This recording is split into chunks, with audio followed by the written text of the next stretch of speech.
আসসালামু আলাইকুম রহমতুল্লাহ। আজকে আমরা নবম দশম এবং 2021 সালে এসএসসি পরীক্ষার্থীদের জন্য সেট অফ ফাংশনের আরও একটি গুরুত্বপূর্ণ সৃজনশীল নিয়ে হাজির হয়েছি।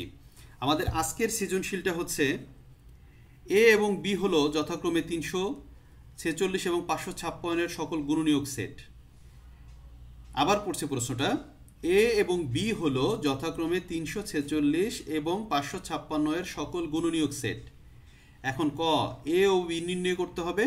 খতে A intersection B, A union B, A বাদ বি এবং বি বাদ এ নির্ণয় করতে হবে। এবং গ নম্বরে আছে যে সকল স্বাভাবিক সংখ্যা দ্বারা উক্ত সংখ্যা দুটিকে ভাগ করলে, অর্থাৎ এই দুইটা সংখ্যাকে ভাগ করলে প্রতি ক্ষেত্রে 31 অবশিষ্ট থাকবে, তাদের সেট নির্ণয় করতে হবে। ক নম্বরটা আমার আছে এ ও বি নির্ণয় করতে বলছে।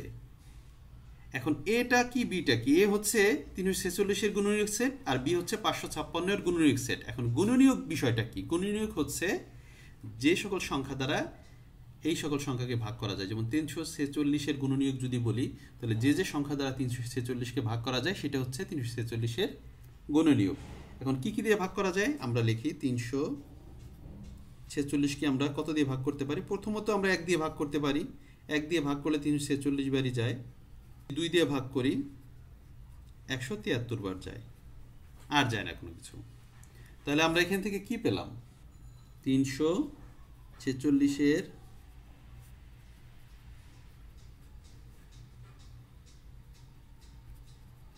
গুণনীয়ক সমূহ কি কি পেলাম? 1 2 পেলাম, 1 পেলাম, 2 পেলাম, 173 পেলাম, আর 346 পেলাম। হয়ে গেল। তাহলে অতএব এ হবে এই চারটা 1 2 173 346 হয়ে গেল আমার এটা। এখন আমার বি নির্ণয় করতে হবে। বি কার গুণ? বি হচ্ছে কার? 556 এর গুণনীয়ক সেট। তার 556 কে আমরা ভাঙাই। 556 কে যদি আমরা ভাঙাই, 556 কে আমরা প্রথমে ওই 1 দিয়ে ভাগ করব। 1 দিয়ে 556 বার যায়। এরপর 2 দিয়ে যদি ভাগ করি 278 বার যায়। এরপরে 4 দিয়ে যদি দিই 139 বার যায়। তাহলে আমার হয়ে গেল। এখন তাহলে আমি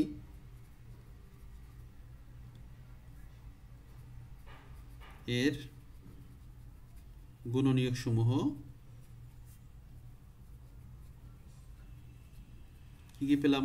1 2 4 139 278 556 কয়টা পেলাম? 6টা। বি লিখব। বি কি পেলাম?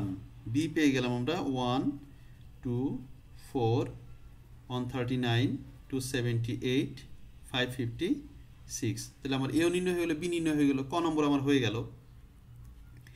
তাহলে এখন খ নম্বর আমার কি হবে? খ নম্বরে আমাকে প্রথমে বলছে এ ইন্টারসেকশন বি। তাহলে এ ইন্টারসেকশন বি যদি আমি নির্ণয় করতে চাই, তাহলে এর মান কত আছে আমার? এর মান আমরা পেয়েছি 1 2 173 246। ইন্টারসেকশন বি এর মান আছে 1 2 4 139 278 556 এইটা। এর মধ্যে কমন আছে কোনটা? ইন্টারসেকশন বলতে আমরা জানি যে দুইটার মধ্যে যা কমন থাকবে সেটি নিতে হবে। তাহলে 1 কমন আছে, নিলাম 1। 2 এটার ভিতরে আছে, এটার ভিতরে আছে 2 নিলাম। আর কোনোটা কমন নেই, এটাও আর একটা উপাদানও কমন নেই। তাহলে এ ইন্টারসেকশন বি শুধু হবে 1, 2। তারপরে A union B, A union B বের করবো আমরা। সেম একইভাবে এর উপাদানগুলি আগে লিখে ফেলি। 1 2 173 246 ইউনিয়ন 1 2 4 139 278 556। ইউনিয়ন বলতে কমন আনকমন সব নিতে হবে। তাহলে 1 কমন আছে নিলাম, 2 কমন আছে নিলাম, 4 আনকমন নিয়ে নিব, 173 আনকমন নিয়ে নিব। তার আগে এটা একটু লিখে নিই, 139 লিখে নিই, তারপর 173 লিখে নিই, তারপর 246। সরি, আমরা এখানে একটা জিনিস ভুল করছি, 346, সেটা 246 দিতেছি, 346 হবে এটা। তারপরে 278, তারপরে 346 অ্যান্ড সর্বশেষ হচ্ছে 556। হয়ে গেল আমার এ ইউনিয়ন বি। এখন এ বাদ বি, এ বাদ বি এ বাদ বি মানে হচ্ছে এর উপাদান থেকে বি এর সকল উপাদান বাদ। তাহলে এর উপাদান থেকে আমরা এখান থেকেই করে ফেলি, যে উঠিয়ে নিই, তাহলে আমাদের আরও বুঝতে সুবিধা। 1 2 173 346 বাদ বি এর উপাদান হচ্ছে 1 2 4 139 278 556। এখন এ বাদ বি বলতে বোঝায় এর উপাদান থেকে যেগুলি বি এর উপাদানে মিলে যাবে সেইগুলি বাদ হয়ে যাবে, আর যেগুলি মিলবে না সেইটিও শুধু থাকবে, কিন্তু বি এর কোনো উপাদান আসবে না। তাহলে এখন আমরা এখানে 1 1 মিলে গেল, তাহলে 1 বাদ হয়ে গেল, 2 2 মিলে গেল, 2 বাদ হয়ে গেল। তারপর 173 এখানে এখানে নাই, তাহলে 173 আসবে, 173। তারপরে 346 এখানে আসছে, এখানে নাই, তাহলে 346 আসবে। শেষ, এই দুইটাই। প্রশ্ন হতে পারে নিচেরগুলি আসবে না, না নিচেরগুলি তো বাদ এমনি, কিন্তু নিচেরগুলির সাথে উপরের যেগুলি মিলে যাবে সেগুলো বাদ হয়ে যাবে। যেহেতু এই দুইটা আর মিলে নাই, তাই এই দুইটা বসে যাবে। এরপরে আছে বি বাদ এ। বি বাদ এ, বি বাদ এ বলতে বোঝাচ্ছে বি এর থেকে, বি হচ্ছে কত 1 2 4 139 278 556 বাদ 1 2 173 346।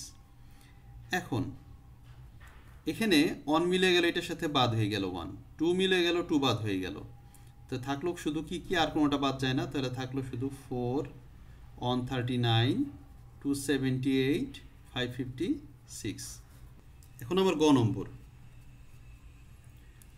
রয়েছে, যে সকল স্বাভাবিক সংখ্যা দ্বারা উক্ত সংখ্যা দুটিকে ভাগ করলে প্রতি ক্ষেত্রে 31 অবশিষ্ট থাকে তাদের সেট নির্ণয় করতে হবে। এখন যে সকল স্বাভাবিক সংখ্যা দ্বারা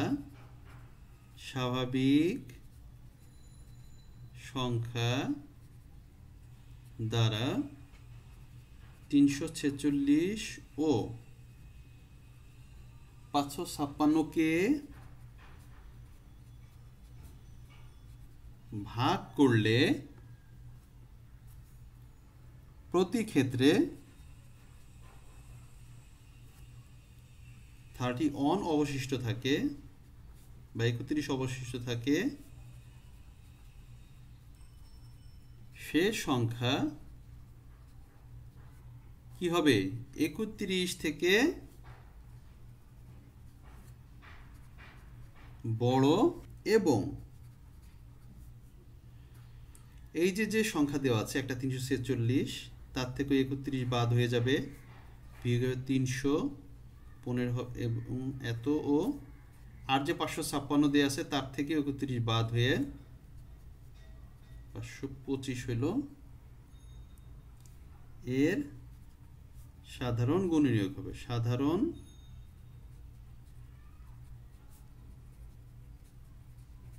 গুণনীয়ক। মনে করি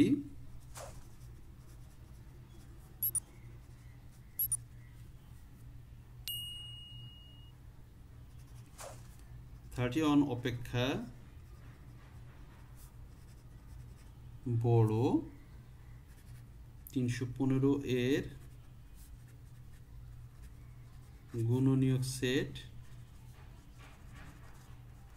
সি ধরলাম, আর 31 অপেক্ষা বড় 525 এর গুণনীয়ক সেট ডি।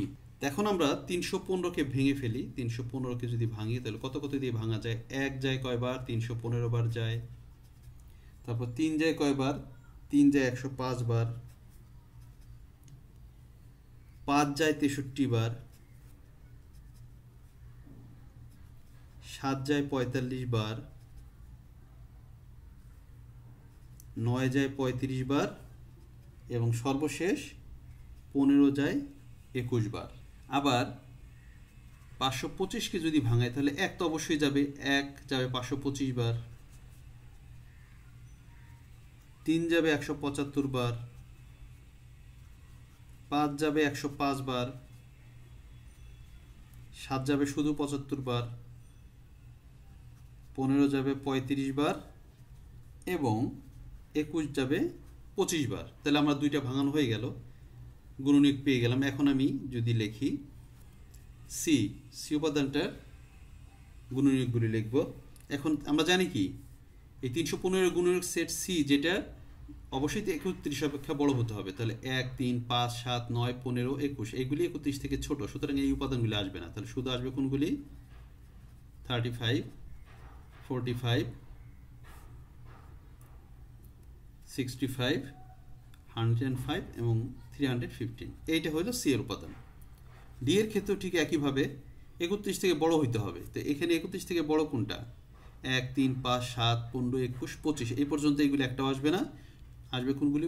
35, 75, 105, 175 এবং সর্বশেষ 525। এই কটা হচ্ছে ডি এর গুণনীয়ক সেট। এখন যদি আমরা আমাদের কি করতে বলছিল, তাদের সেট নির্ণয় করতে বলছে। সেট নির্ণয় করা বলতে বোঝায় এদের মধ্যে ইন্টারসেকশন। তাহলে আমরা লিখব নির্ণয় সেট সি ইন্টারসেকশন ডি। তাহলে সি ইন্টারসেকশন ডি বলতে কি বোঝাচ্ছে? এই দুইটার মধ্যে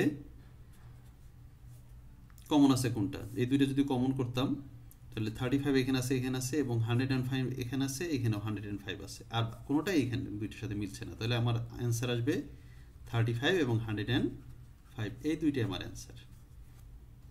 আশা করছি বুঝতে পেরেছেন। আজকে এই পর্যন্তই। ভিডিওটি ভালো লেগে থাকলে লাইক, কমেন্ট, শেয়ার করবেন এবং চ্যানেলটিকে সাবস্ক্রাইব করবেন। ধন্যবাদ সবাইকে। আল্লাহ হাফেজ।